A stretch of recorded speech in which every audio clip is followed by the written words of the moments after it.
दोनों का स्थिति एक ही है।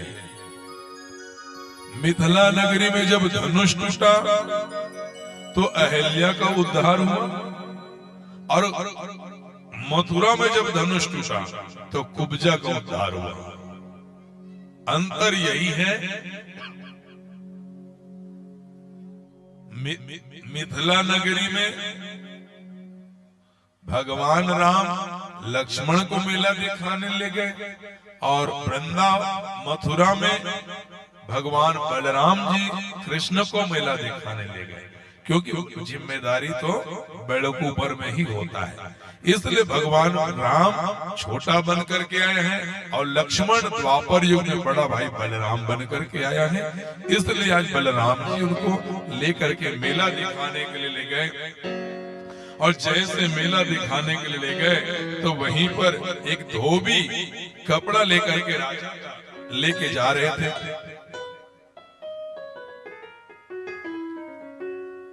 और जैसे ही कपड़ा को लेकर के जा रहे थे, ओ मैया जी छोड़ दीजिए ना बच्चे, कथा में ध्यान, बच्चे खेलेंगे नहीं तो क्या होगा। राधे राधे। धोबी कंस राजा का कपड़ा लेकर के जा रहे थे, और जैसे कंस कपड़ा लेके जाते भगवान ने वात्सल्य भाव से बात किया, अरे धोबी कहाँ जा रहे हो? लेकिन कंस का पहरेदार कंस के ही स्वभाव का होगा ना है?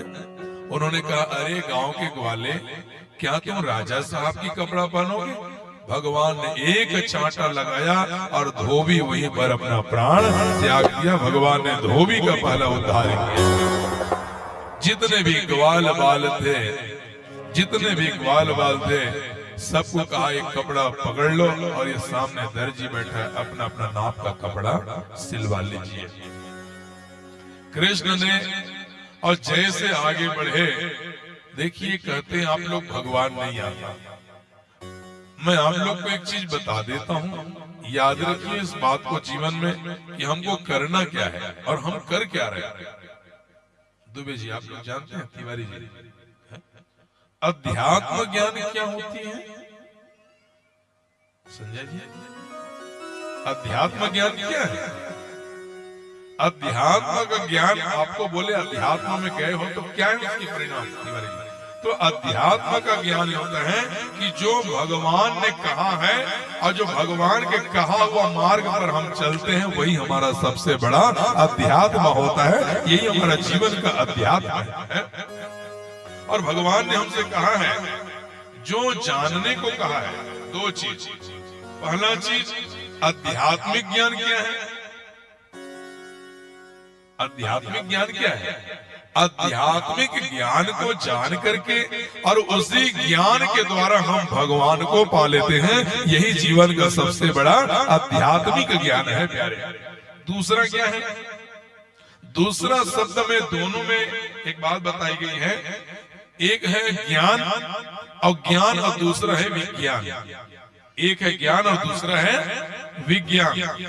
तो आप लोग को जो पढ़े लिखे बैठे हैं, जो साइंस को डिटेक्ट करते हैं, कुछ लड़कियां कुछ बच्चे, आज भगवान कुछ नहीं ऐसे बोलते हैं, तो कान खोल के सुन लीजिए। आप लोग गीता पढ़ा करो, आप लोग को साइंस के बारे में पता चलेगा कि साइंस है कि नहीं। गीता में स्पष्ट लिखा है, ज्ञान विज्ञान सहितम, ज्ञान के द्वारा विज्ञान पैदा हुआ है, बल्कि विज्ञान के द्वारा ज्ञान पैदा नहीं हुआ है। इसलिए अध्यात्म ज्ञान है तब विज्ञान है, और विज्ञान से अध्यात्म को नहीं पाया जा सकता है प्यारे।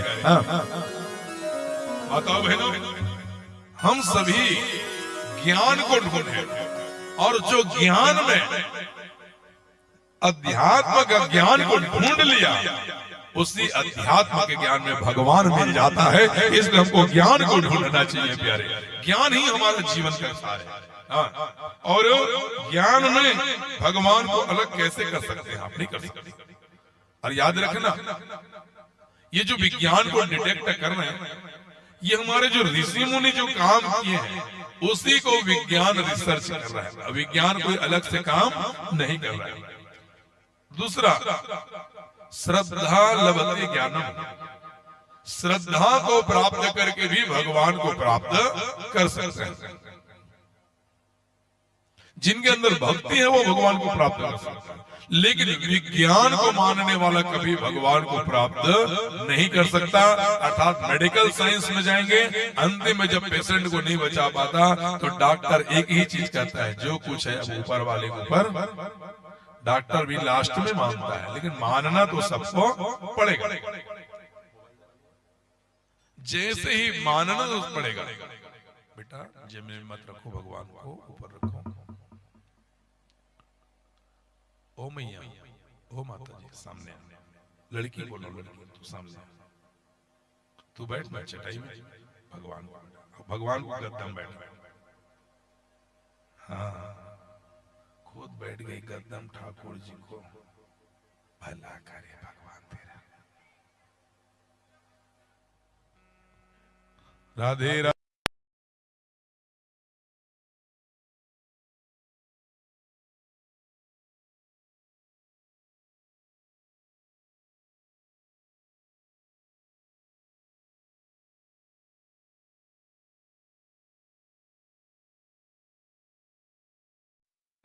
भक्ति और श्रद्धा के द्वारा भगवान को पाया है, तो हमारे जीवन में भी श्रद्धा और भक्ति होना चाहिए।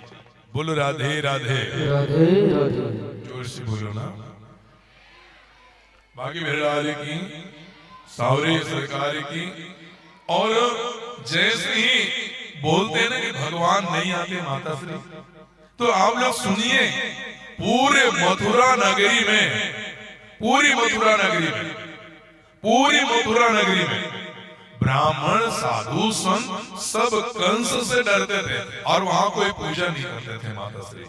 लेकिन एक सुदामा, वो सुदामा नहीं, सुदामा नाम का माली फूल में, पौधे में पानी डालना, ओहो क्या बात है। छोटे से लड्डू गोपाल, छोटे, और लड्डू गोपाल को पेटी में रखे थे। 4 फूल तोड़ के लाते थे, फटाफट पानी उन्हें छींचते थे, फूल चढ़ाते थे, फटाक से उसमें ताल लगा देते थे, क्योंकि कंस देख मत ले। लेकिन कंस के नगरी में रह करके भी उन्होंने पूजा करना नहीं छोड़ा। तो आप लोग भगवान के संसार में रह करके, भगवान के प्राणी हो करके आप लोग पूजा को कैसे छोड़ सकते हैं? कैसे आप लोग पूजा को छोड़ देते हैं? मुझे तो समझ ही नहीं आता है। माताओं बहनों, एक ही चीज कहता हूं, आप देखिए, फूल तोड़कर चोरी करके पूजा करने वाला सुदामा नाम के मालिक गरीब के घर में भगवान कैसे जाते हैं, कैसे उनका उद्धार करते हैं? राधे राधे बोलना पड़ेगा। माताओं बहनों, केवल अपने जीवन को याद रखें कि हम करने क्या है और कर क्या रहे हैं। याद रखना माता श्री देवराज जी, मैं एक चीज बोलता हूं, परिवार एक माला है संजय जी, परिवार एक माला है, और मन के परिवार में 2 चीज होता है। एक मन का माला जानते हैं, जपने वाला को क्या बोलते हैं? मन का माला। और एक होता है मन का परिवार। 2 ही चीज तो है इस दुनिया में। और याद रखना, चाय वाले बाबा की बात, मन के परिवार में एक दूसरे से मजबूती से जुड़े रहते हैं, और इनका जोड़ने का कार्य आपसी केवल प्रेम होता है।